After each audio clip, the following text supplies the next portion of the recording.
Time now for some commentary by our senior analyst. We are joined by Mike Irwin and former Arkansas running back, a voice of the people, Peyton Hillis. Guys, Ryan Silverfield, he is the man for the job. This is a very difficult job. 2-10, Arkansas in the midst of a 10-game losing streak, the longest in program history. Peyton, I start with you. What kind of challenge lies ahead with Ryan Silverfield? It's definitely an uphill battle for sure. Yeah, there's a lot of questions that are in the making right now that nobody knows. What kind of money is he going to get for the NIL? Who's he going to bring for a D coordinator? I still think there's a lot of questions with what conference he was in to see how successful he could be in the SEC. There's a lot of questions there, but hopefully we get some more answers in the future. How disappointed are you in what this situation has become? And that is no commentary on Ryan Silverfield, but just that we're here. Another head coach. It's been a revolving door since Bobby Petrino left in 2012. To me, it's just a system of losing, and it's a system of being choose to losing to me. I firmly feel that way. I don't know why that, it seems like everybody out there wants a winner, and we just do whatever we can to not get that.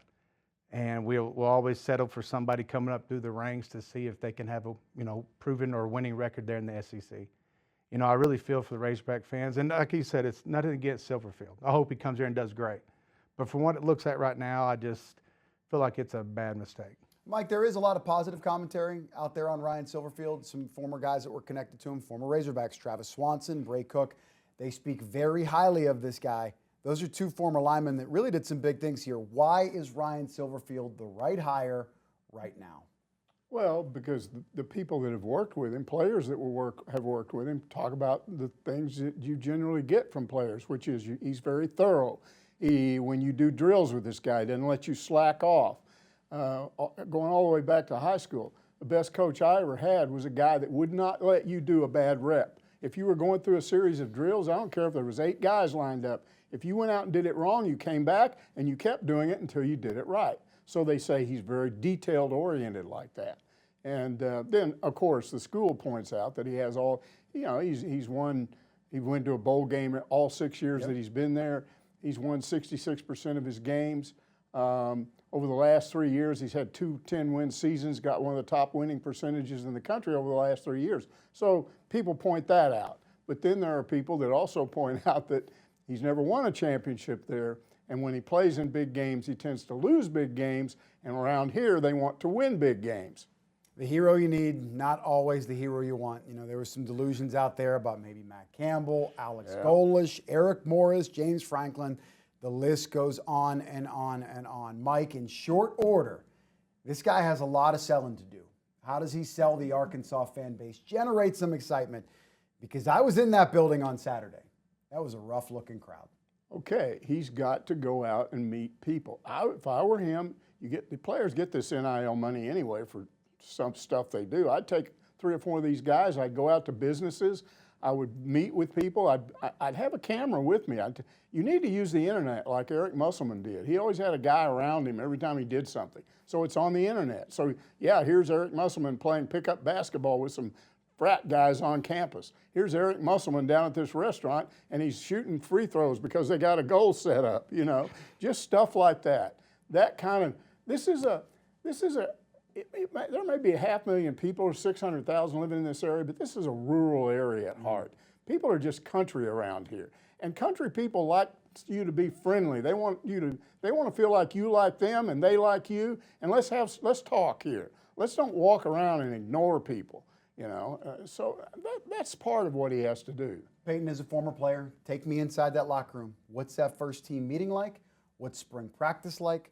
What's training camp like? How does this get turned around? What does he have to do? For the players' sake, I think that any breath of fresh air at this point is good for them. Just because you have a new coach coming in, he's going to bring a new aura, new environment, which, you kind of have excitement that it's going to benefit you. Then the other side of it is what if it's not good for me? What if I go there and it doesn't fit what I do, his philosophy doesn't fit? So, there's a lot of skepticism, but I have to agree with Mike on this. Like, he's going to have to bring excitement. He's going to have to turn it around in a way that there's a lot of work to be done, Peyton. There's no doubt it's a hard sell, and I think it's a bad one. But we're here now. This is what we got. What's bad? Just the hire in general. I mean, and to me, the hiring general is bad. It seems like I said before, we always try to go down and get somebody that's really not proven, and we always do that at Arkansas for some reason, and I don't get it. We never go out there to try to make a statement, hey, we want to bring a guy in that's going to bring in the talent, it's going to, bring in the marketing and get some more NIL money. But, this year Arkansas was the best three-quarter team in the world. And then they always were, and they would lose in the fourth quarter. But to Petrino, he came in, and as an offensive standpoint, he played everybody close. We could have won every game we were in, but Notre Dame. Pittman did the same thing. Maybe Texas too. Pittman did the same thing. I think it was 4-19. But it was Pittman's team, and he took over, and he did the best that he could. And don't get me wrong, and I think Petrino would have came for less money. I just think you'd have came with a good defensive coordinator, and things would have worked out better. I firmly believe that. It's not my money. I want them to go get the best hire. Petrino, Ryan Silverfield, Alex Golish, whoever it is. Quickly, Peyton. What makes a good year next year? It's 6-6. They get to a bowl game. Is that something you can build on quickly? I'm ashamed that we're thinking about 6-6 any year. Shouldn't we think better? Of course you should, but baby steps here. You got to take some baby steps. There's always excuses here. There's always excuses at Arkansas. Oh, we don't have the money. That's always excuse number one. Okay, but then Hunter comes up and says, we haven't been competing for a national championship or a state championship. You've been there 7 years. Like, what else are you supposed, what have you been doing? I mean, that really ticks me off in a way that I'm about to lose it. Next year, you got to play 9 conference games. And Utah. That's three non-conference games instead of 4. And then one of them is up against a Power 4 team. So now you got 2 built-in wins maybe. And then where do you go from there? How many SEC wins are you going to have? 2? That gets you to 4.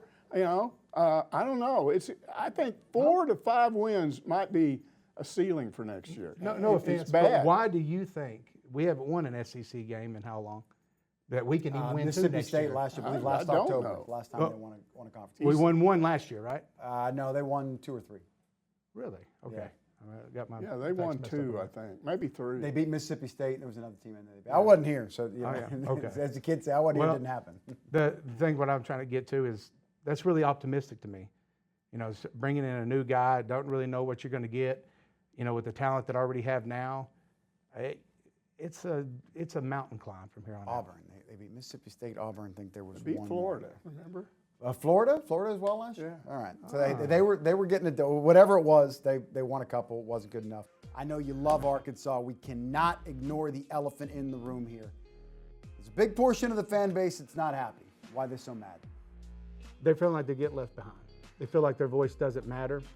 I showed up at the game yesterday, and I know the weather was bad, and I know it was raining, it was cold, but there was nobody there.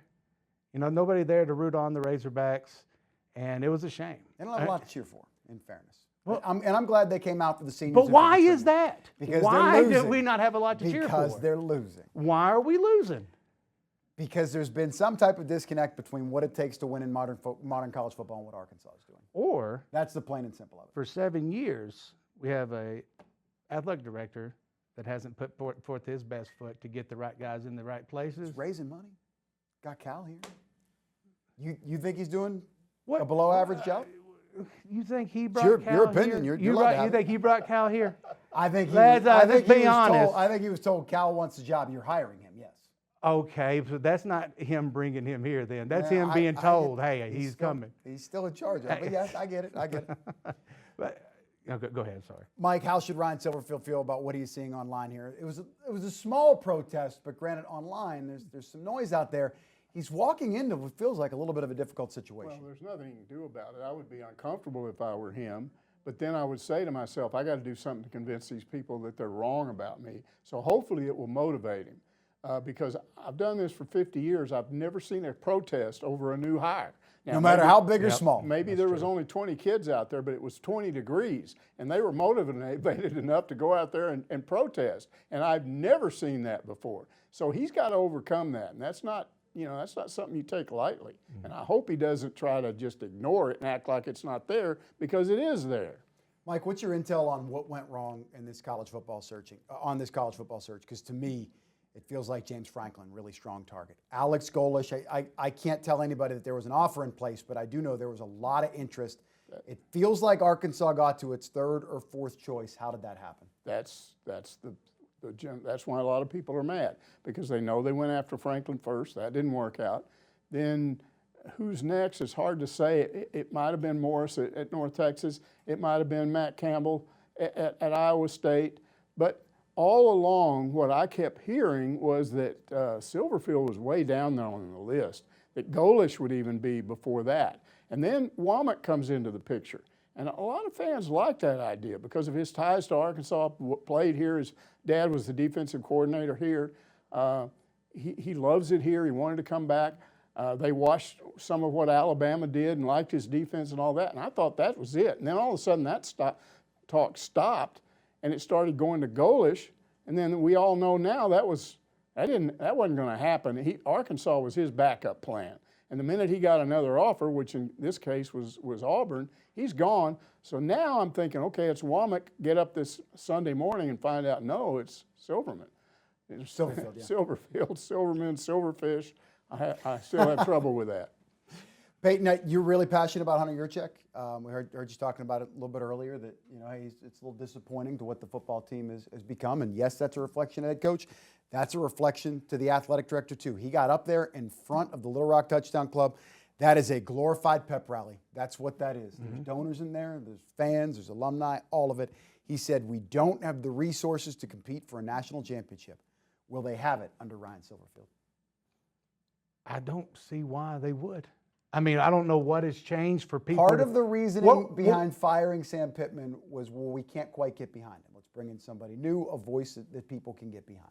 But I think right away, why would we want what evidence is there for us to want to get behind him as big as, say, Vanderbilt or Indiana or Ole Miss? Yes. Well, what is? I mean, I understand if he came out next year and was 6-0, people are like, okay, well, we'll start giving him some more money. But starting out, I don't see why big boosters want to give money. It just seems like more of the same to me. Mike, do you have any reason to believe that the university can find the resources needed? Because some of the commentary I hear whenever Hunter Yurchek talks about that third lane, that feels like a prayer of like, hey, can we please get some governing body over college football to make it a little bit more fair, as opposed to going out and finding the money? Well, that's the big question, because Yurchek told me that after the press conference the day that they announced Petrino was going to take over for the remainder of the season, I talked to him afterward, and he told me the revenue sharing, it's called the House Court Settlement. Yep. And it was negotiated between the House,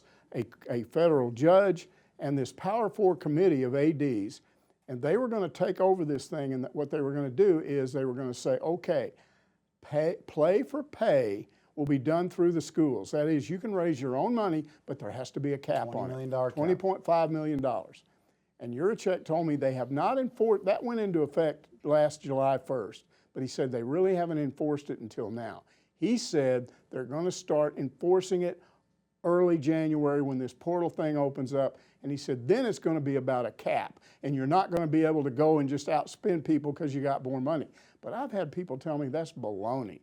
He's dreaming that you're still going to have big NIL money. And I know that every time we hear about a coach, they talk about, well, he gave him $8 million salary, but he's got $25 million NIL to deal with. So I don't know. Peyton, if there's one change that is made with this Arkansas football program, whatever, facilities, certain type of players, certain type of coaching staff, the money, whatever it is, man. Hey, you're the associate AD right here, Peyton Hillis, Arkansas.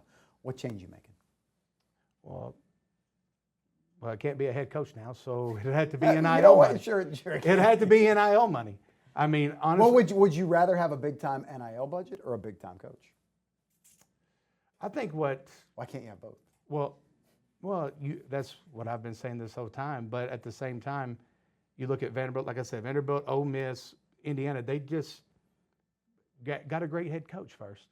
Yep. And then the money came in. Exactly. So sometimes you got to spend. But I don't see a great head coach here. What are we talking 29-9 in 3 years. That's pretty good. Okay. That's pretty good. He's throwing his hands in the air. Look at it. That's passion. Okay. You people see that? Now, this guy cares. Look how much he cares. Listen. All right.